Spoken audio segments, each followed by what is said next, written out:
Stand on the Galata Bridge on any given morning and count what you see. 17 minarets pierce the skyline from where you stand. Beneath your feet, the Bosphorus Strait, the precise seam where Europe ends and Asia begins, carries 50,000 ships a year between two worlds. Fishermen line both rails of the bridge, their lines dangling into the same water that Roman emperors, Ottoman sultans, Viking mercenaries, Crusader knights, Genoese merchants, and Byzantine empresses once sailed across. The smell of grilled mackerel hangs in the cold, salt air. Ferries bellow, seagulls scream. The call to prayer erupts from 6 directions simultaneously and somehow turns into a single, impossible chord. This city has been continuously inhabited for nearly 3,000 years. It has been the capital of 3 of the greatest empires in human history. It has fallen twice and risen both times into something greater than before. Its name has changed 3 times. Its religion has changed twice. Its empire has changed completely. And yet, it is still here. This is Istanbul, and this is its entire story. The year is 657 BC. You are standing on a narrow triangular peninsula jutting to the sea where 3 bodies of water collide: the Bosphorus, the Golden Horn, and the Sea of Marmara. The wind is brutal and cold.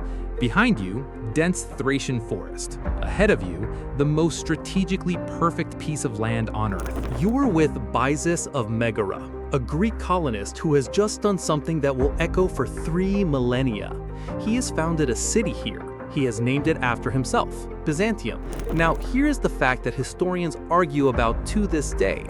Byzas didn't actually discover this land first. An earlier Greek colony called Chalcedon had already been established on the opposite shore, just across the narrow street. When the Oracle of Delphi was asked where to build the new colony, the response was, build opposite the city of the blind. The blind city was Chalcedon, because only a blind man could look at this peninsula and choose the other side instead. That peninsula is everything. It controls the only sea passage between the Black Sea and the Mediterranean. Every ship carrying grain from the fertile Black Sea coastlands to the Greek world must pass through this single narrow corridor. Whoever holds Byzantium holds the throat of the ancient world. For 3 centuries, Byzantium lives as a prosperous but frequently battered Greek trading city. It taxes ships, it fights off Thracian tribes, it briefly falls to the Persian Empire under Darius the Great in 513 BC. 200,000 Persian soldiers flood through it on a bridge of boats across the Bosphorus, the largest army assembled in the ancient world to that point. Byzantium watches them pass from its walls, powerless. Then comes a detail almost no history book mentions. Byzantium was one of the very few Greek cities that did not side with the Athenians during the Peloponnesian War.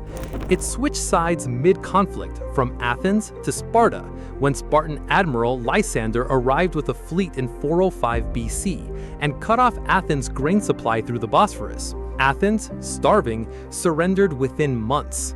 The city that controlled this strait had ended the golden age of Athens, and that fact, that geography is destiny, will repeat itself over and over again across the next 2,600 years of this city's life. By 200 BC, Byzantium is prosperous enough that Philip II of Macedon, father of Alexander the Great, lays siege to it. He fails. Legend claims his assault was thwarted when a crescent moon and a star illuminated his tunneling troops in the dark, warning the defenders.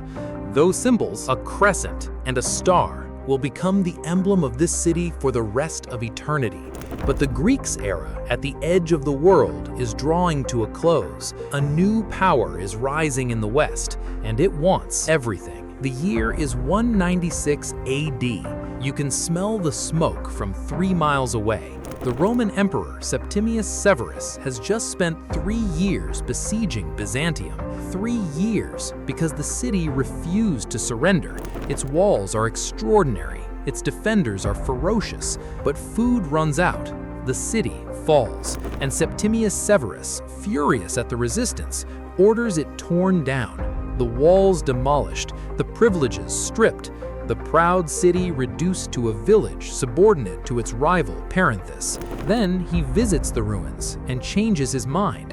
He looks at this peninsula with the eye of a military genius and understands immediately what the Oracle of Delphi had meant 6 centuries earlier. He rebuilds the city. He extends the walls. He adds a hippodrome, a chariot racing stadium built to 1/4 the scale of Rome's Circus Maximus. He calls the rebuilt city Augusta Antonina, after his son. The name doesn't stick. Nothing about Byzantium ever lets itself be permanently renamed. Not yet. The real transformation comes 130 years later.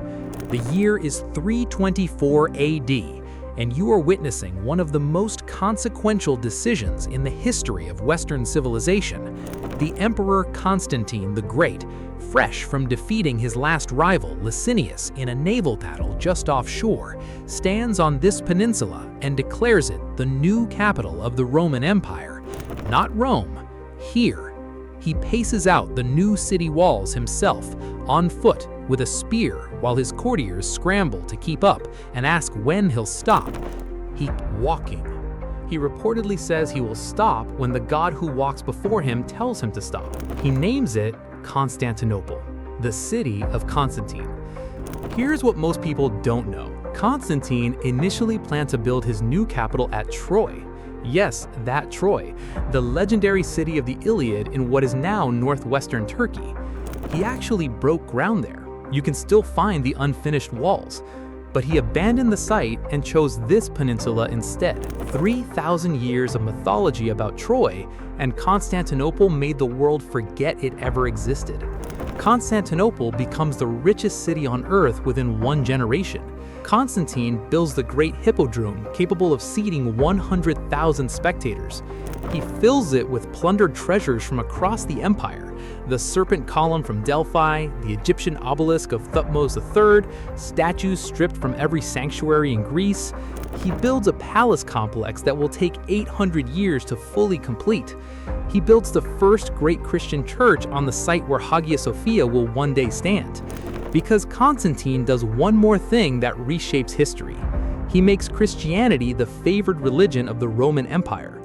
This city, this Greek trading post, this Roman fortress, becomes the beating heart of Christendom. The Western Roman Empire collapses in 476 AD. Rome falls to the Visigoths. The ancient world ends.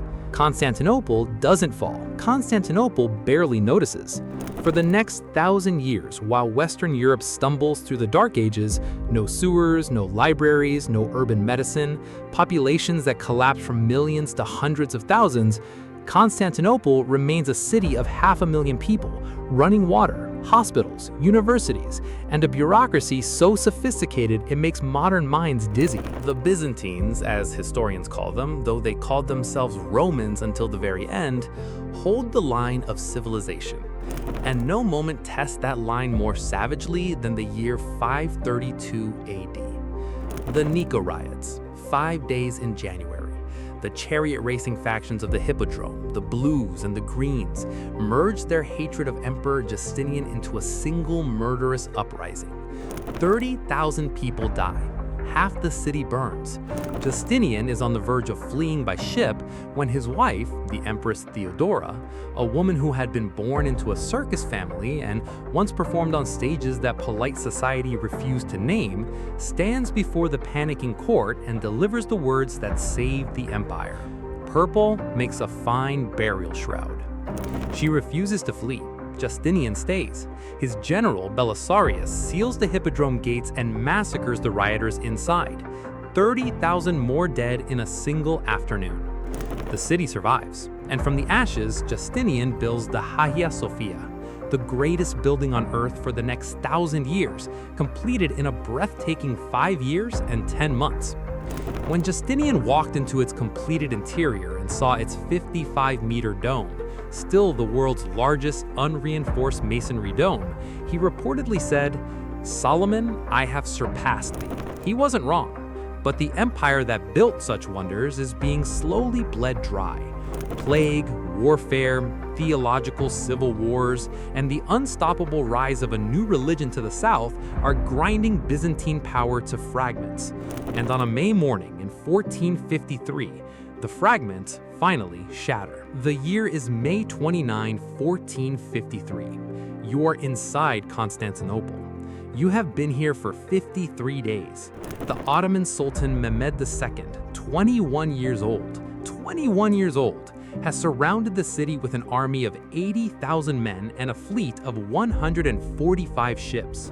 He has deployed a weapon that has never existed before.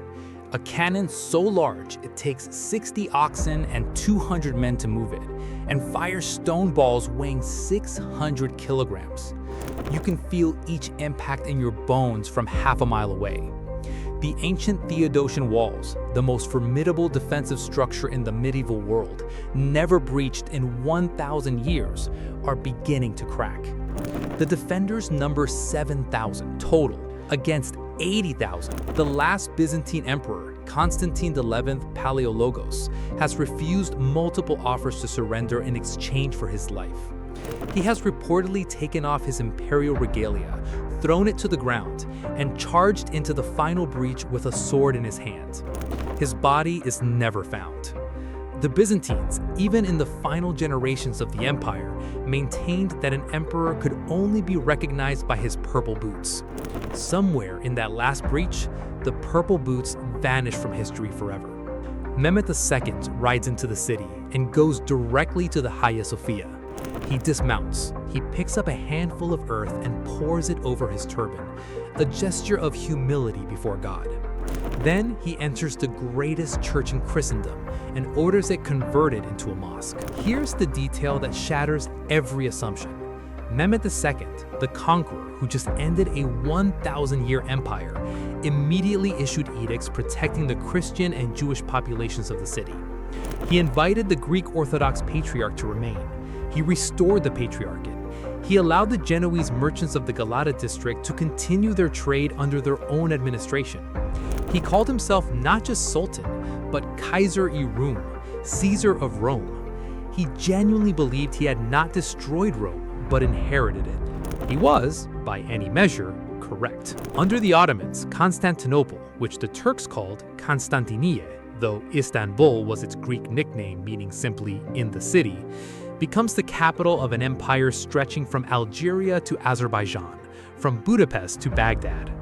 At its peak under Suleiman the Magnificent in the 16th century, the Ottoman Empire controls 15 million square kilometers and 15% of the world's total population.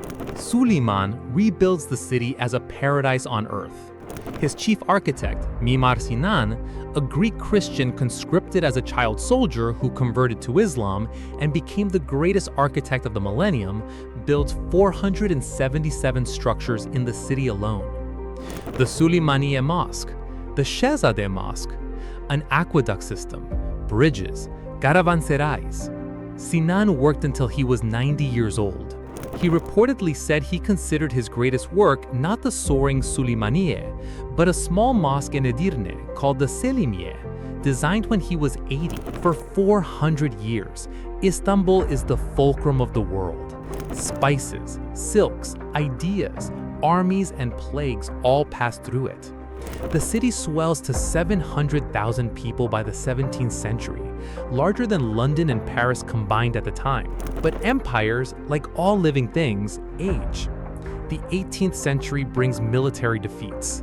The 19th century brings European pressure, nationalist uprisings across the Balkans, and the catastrophic nickname that will define the Ottoman twilight, the sick man of Europe. By 1918, the empire is dead. Allied warships float in the Bosphorus. Foreign soldiers walk the streets of the city that three empires called their heart.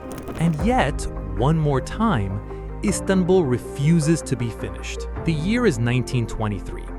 The Ottoman Empire has been formally dissolved.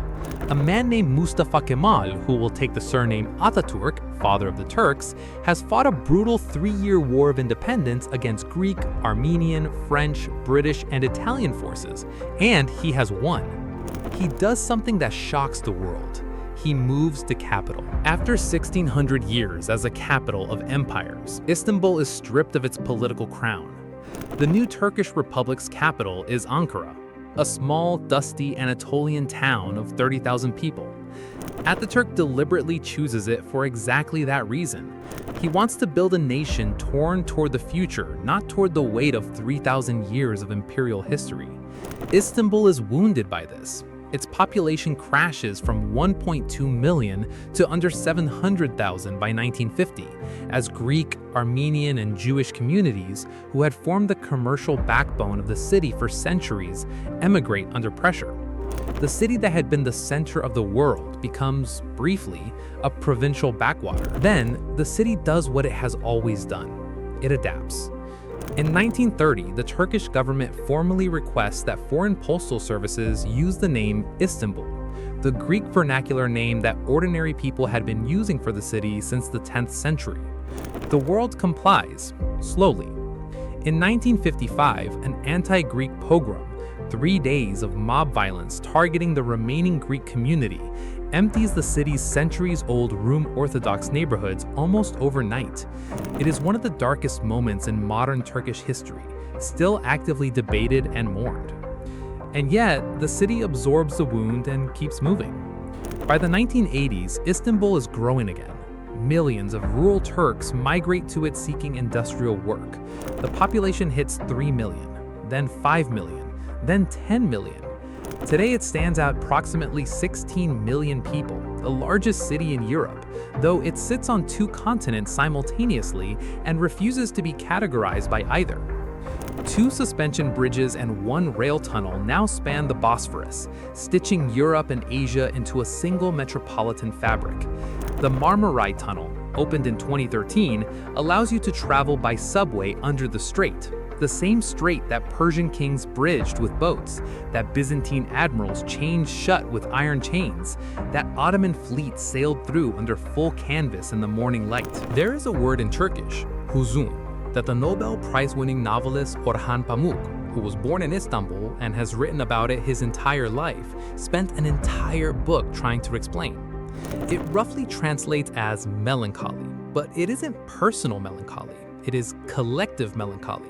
The melancholy of a city that remembers everything it once was and carries that weight in every crumbling facade, every Byzantine column repurposed into an Ottoman mosque wall, every street name that preserves a ghost of the Greek neighborhood it once was. Istanbul does not pretend its history didn't happen. It lives inside it simultaneously.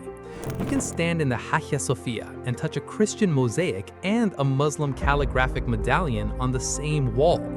You can find the Roman aqueduct holding up a medieval market. You can drink coffee in a neighborhood that has been continuously inhabited for 2,800 years and watch a cargo ship from Ukraine pass through the strait your window overlooks. 3,000 years, 3 empires, 3 names. 2 continents, 1 impossible, magnificent, bruised, and brilliant city. If you've made it to the end of this video, you're exactly the kind of person this channel is built for. There are thousands of years of history left to explore together. Hit subscribe so you don't miss a single one of them, and drop a comment below. What city should we cover next? I read every single one.